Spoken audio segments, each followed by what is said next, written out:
কাজ করে দিয়েছেন। এবার আমাদের কাজ আমাদের করতে হবে। পিতৃপুরুষদের ঋণ আমাদের শোধ করতে হবে। আমাদের যুদ্ধে যেতে হবে না, আমাদের রক্ত দিতে হবে না, আমাদের তাই করতে হবে যা আমাদের সবার ভেতরে আছে, দেশের জন্য ভালোবাসা। সুধীবৃন্দ, মার্চ পাস্টে অভিবাদন প্রদান করতে এগিয়ে যাচ্ছেন শুরুতেই বাংলাদেশ পুলিশ কক্ষ টেকনাফ মডেল থানা। অভিবাদন মঞ্চ অতিক্রম করছেন বাংলাদেশ পুলিশ টেকনাফ মডেল থানা।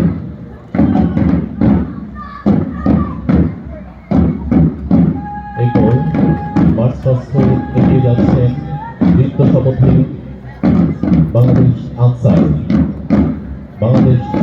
নৃত্য শপথে এগিয়ে যাচ্ছেন। অভিবাদন মঞ্চ ক্রস করে অভিবাদন প্রদান করছেন বাংলাদেশ ফায়ার সার্ভিস। অভিবাদন প্রদান করিয়ে এগিয়ে যাচ্ছেন বাংলাদেশ ফায়ার